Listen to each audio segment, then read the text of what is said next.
જીવનમાં દરેક વ્યક્તિ ઈચ્છે છે કે તેમને માન, પ્રતિષ્ઠા અને સન્માન મળે.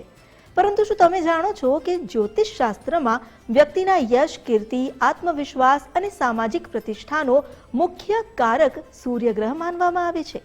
આખરે સૂર્યની સ્થિતિ કેવી રીતે નક્કી કરે છે કે વ્યક્તિને સમાજમાં સન્માન મળશે કે અપમાનનો સામનો કરવો પડશે? આવો જાણીએ સૂર્યગ્રહ અને માન અપમાન વચ્ચેના ગહન સંબંધ વિશે એસ્ટ્રોલોજર મોનાલી સોની પાસેથી.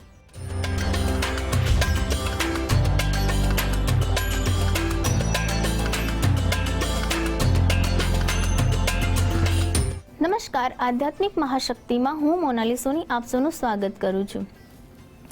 આજે આપણે વાત કરી રહ્યા છીએ સૂર્ય વિશે. ઘણા ખરા લોકોને તમે કહેતા સાંભળ્યા હશે કે હું જે કંઈ પણ કાર્ય કરું છું તેમાં મને માન, સન્માન, પદ, પ્રતિષ્ઠા પ્રાપ્ત નથી થતી. ગમે તેટલું હું કોઈના માટે કરું છું તો સામે મને અબજસ જ મળે છે, મને કોઈનો સાથ સહકાર નથી મળતો. આવી ઘણી બધી વાતો તમને લોકોના મોઢે કહેતા સાંભળ્યા હશે. ત્યારે મનમાં એ લોકોને વિચાર પણ આવે કે શા કારણે કુંડળીમાં એવો તો કયો ગ્રહ છે કે જેના કારણે તેમને વારંવાર આવી તકલીફોનો સામનો કરવો પડે છે. ત્યારે એવું કહી શકાય કે આપણી કુંડળીમાં રહેલો સૂર્ય જે એક પિતાની ભૂમિકા ભજવે છે, જે આપણી જવાબદારીઓનું આપણને ભાન કરાવે છે, દરેક કાર્યમાં કુશળતા પ્રાપ્ત કરાવે છે. આપણે દરેક વસ્તુને ખૂબ જ સારી રીતે કાર્ય કુશળતાથી કરી શકતા હોઈએ અથવા તો આપણને દરેક જગ્યાએ માન સન્માન પ્રાપ્ત થતું હોય ત્યારે એવું કહી શકાય કે આપણી કુંડલીમાં બેઠેલો સૂર્યગ્રહ પ્રભાવિત છે અને સારું ફળ આપી રહ્યું છે. ઘણા ખરા લોકોને જીવનમાં વારંવાર અપમાનિત થવું પડે છે. કોઈ પણ લોકોનો સાથ સહકાર તેમને પ્રાપ્ત નથી થતો અથવા તો જે પણ કાર્ય કરે છે તે કાર્યમાં તેમને નિષ્ફળતા જ પ્રાપ્ત થાય છે. માટે એવું કહી શકાય કે આ વ્યક્તિની કુંડલીમાં બેઠેલો સૂર્યગ્રહ તેને અશુભ પરિણામ આપે છે. જ્યારે સૂર્યગ્રહ તમારો અશુભ સ્થિતિમાં હોય, તમને શુભ પરિણામ ન આપતો હોય ત્યારે તમને જીવનમાં વારંવાર રૂકાવટો આવે છે, કરિયરમાં સ્ટેબિલિટી નથી આવતી, તમારા વ્યવહાર કોઈની સાથે સારા નથી રહેતા, વારંવાર તમારે અપમાન સહન કરવું પડે છે. કારણ કે જ્યારે તમારા આત્મવિશ્વાસમાં એવું કહી શકે કે ક્યાંક ને ક્યાંક તમને કમી દેખાતી હોય, વારંવાર તમે પોતાની ઉપર જ શક કરો છો, સંદેહ કરો છો કે એ કાર્ય તમે કરી શકશો કે નહીં કરી શકશો, તેના માટે તમારા મનમાં નકારાત્મક વિચારો આવ્યા કરતા હોય, તમે તમારી જવાબદારીને વિશેષ રીતે નથી પરિપૂર્ણ કરી શકતા અથવા તો તમે તમારી જવાબદારીથી ભાગતા ફરો છો, તેવા દરેક સંજોગોમાં વ્યક્તિને તેનો સૂર્ય અશુભ ફળ આપે છે. સૂર્ય જે છે તે પિતા છે, જવાબદારી છે, એક રાજા જેવું નેતૃત્વ કરવાની ક્ષમતા સૂર્યગ્રહમાં હોય છે. એટલે કે જે પણ વ્યક્તિનો સૂર્યગ્રહ જ્યારે ઉચ્ચ સ્થિતિમાં હોય ત્યારે તે વ્યક્તિની અંદર એક નેતૃત્વ કરવાની ક્ષમતા ખૂબ જ સારી જોવા મળતી હોય છે. જ્યારે કુંડલીમાં રહેલો સૂર્ય તમને શુભ પરિણામ આપે છે ત્યારે તમને દરેક લોકો માન સન્માન આપે છે, તમારું એક નેતૃત્વ આવે છે, તમે જે પણ વાતો કરો છો તે વાતો એક પ્રભાવ પાડે છે, લોકો તમારી વાતને સાંભળે છે અને તે મુજબ કાર્ય પણ કરે છે. આ દરેક ક્ષેત્રમાં પણ એવું કહી શકાય કે તમારી કુંડલીમાં રહેલો સૂર્ય તમને ઉચ્ચ પરિણામ આપે છે. હવે જ્યારે ઘણા લોકો એવું પણ કહેશે કે અમે તો શું કરીએ કે અમારો સૂર્ય જે છે તમને શુભ પરિણામ આપે, આ બધા સંજોગોમાં અમારો શું વાંક? ત્યારે હું એવું ચોક્કસથી કહીશ કે જ્યારે તમારી રહેલી કુંડલી જે છે તે કુંડલીમાં રહેલા આપણા 9 ગ્રહો તમારા સ્વભાવ, તમારી સ્થિતિ અનુસાર વર્તન કરતા હોય છે. જ્યારે તમે તમારી જવાબદારીઓને સમયસર પરિપૂર્ણ કરો છો, કોઈનું અપમાન નથી કરતા, કોઈ પણ વ્યક્તિ નાનો હોય મોટો હોય, તેની પાસે સાધન સંપત્તિ છે કે પછી નથી, કોઈ પણ પ્રકારના ભેદભાવ વગર તમે ખૂબ જ સારી રીતે લોકો સાથે હળો મળો છો, તેમને યોગ્ય રીતે મદદરૂપ થાવ છો, તો ચોક્કસથી તમારા ગ્રહો પણ તે અનુકૂળ તમને મદદ કરતા હોય છે. માટે તમારે કોઈ પણ દિવસ કોઈનું અપમાન ન કરવું જોઈએ, દરેક વ્યક્તિને મદદરૂપ થવું જોઈએ. આવા સંજોગોમાં પણ તમારો સૂર્ય તમને ઉચ્ચ પરિણામ આપે છે. ઘણીવાર ઘણા ખરા લોકોમાં જોયું હશે કે જો કોઈ કાર્ય તેમાં કુશળતા છે તે વ્યક્તિની, તો જલ્દી તે કોઈને શીખવાડતા નથી, જલ્દી કોઈને સારી સલાહ નથી આપતા, અથવા તો સામેવાળો વ્યક્તિ જો કોઈ પણ એવા ભેદભાવ વગર, કોઈ પણ નિસ્વાર્થ ભાવે તમારી મદદ માંગવા આવે છે કે પછી કોઈ સલાહ માંગવા આવે છે, ત્યારે તમે તે વ્યક્તિની પ્રત્યે કટુતા રાખીને તેને ખોટી સલાહ આપી દો છો, ત્યારે પણ તમારા ગ્રહો જે છે તે તમને અશુભ પરિણામ આપવા લાગે છે. માટે તમારો ભાવ હંમેશા નિસ્વાર્થ હોવો જોઈએ. જેટલું બની શકે એટલું તમે મદદરૂપ થઈ શકો. કોઈ પણ વ્યક્તિ પ્રત્યે તમે ઈર્ષા કે નિંદા ન રાખો તો પણ તમારા ગ્રહો તમને શુભ પરિણામ આપવા લાગે છે. ત્યારે વિશેષ રીતે કુંડળીમાં એવું કહી શકાય કે તમારી કુંડલીમાં ત્રિક ભાવ એટલે કે 6ઠું, 8મું અને 12મું સ્થાન છે તે તમારા જીવનમાં અશુભ પરિણામો પ્રાપ્ત કરાવનારો ભાવ છે.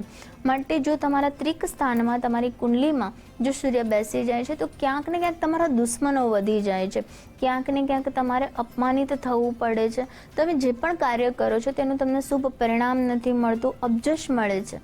આવા સંજોગોમાં તમે વિશેષ રીતે જ્યોતિષ શાસ્ત્રની મદદથી સૂર્યના ઉપાયો કરીને પણ તમે તમારા સૂર્યને શુભ ફળ પ્રાપ્ત કરાવી શકો છો. સૂર્ય જેને આત્માનો કારક ગ્રહ કહેવામાં આવે છે. આત્મા એવું કહેવાય છે કે વ્યક્તિની અંદર જે આત્મા જે છે તે આત્મા જ તેને સાચો છે ખોટો છે તે જવાબ આપતી હોય છે.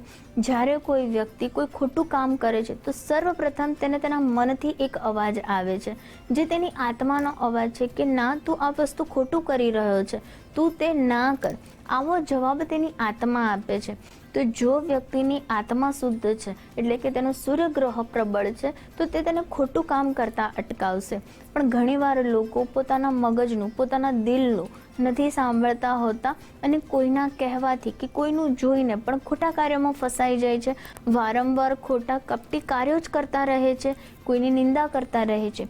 ત્યારે પણ આવા સંજોગોમાં તે વ્યક્તિનો સૂર્યગ્રહ જે છે તેને ખૂબ જ અશુભ પરિણામ આપે છે. જ્યારે કોઈ પણ વ્યક્તિ જે છે તેણે પોતાની કુંડળીમાં રહેલા સૂર્યગ્રહનો અશુભ પ્રભાવ દૂર કરવા માટે વિશેષ રીતે ઉપાય કરવો જોઈએ.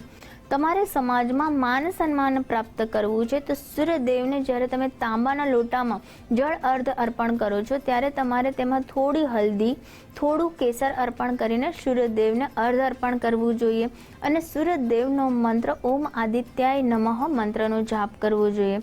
જ્યારે તમને વારંવાર કરિયરમાં રૂકાવટો આવતી હોય, તમને નોકરી અને વ્યવસાય તમારો સારો ન ચાલતો હોય, ત્યારે તમારે જે સૂર્યદેવને જલ અર્ધ કરો છો ત્યારે તેમાં થોડું સિંદૂર ભેળવીને તમારે સૂર્યદેવને અર્ધ અર્પણ કરવું જોઈએ અને સૂર્યદેવના આદિત્ય હૃદય સ્ત્રોતના પાઠ કરવા જોઈએ.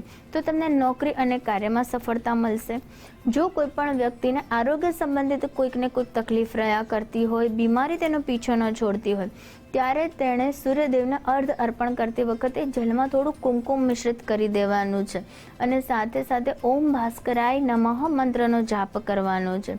જ્યારે કોઈ પણ વ્યક્તિ જે છે તેના સંબંધમાં તિરાડ પડી ગઈ છે, લોકો સાથેના વ્યવહાર તેના તૂટી જાય છે, વારંવાર તેને અપમાન અને સંબંધો તૂટવા જેવી તકલીફોનો સામનો કરવો પડતો હોય છે, ત્યારે તેણે થોડા અક્ષત ચોખા અને થોડું સાકર જે છે તે સૂર્યદેવને જલ અર્પણ કરતી વખતે પાણીમાં મિશ્રિત કરી દેવાનું છે અને વિશેષ રીતે ઓમ સૂર્યાય નમઃ મંત્રનો જાપ કરવાનો છે.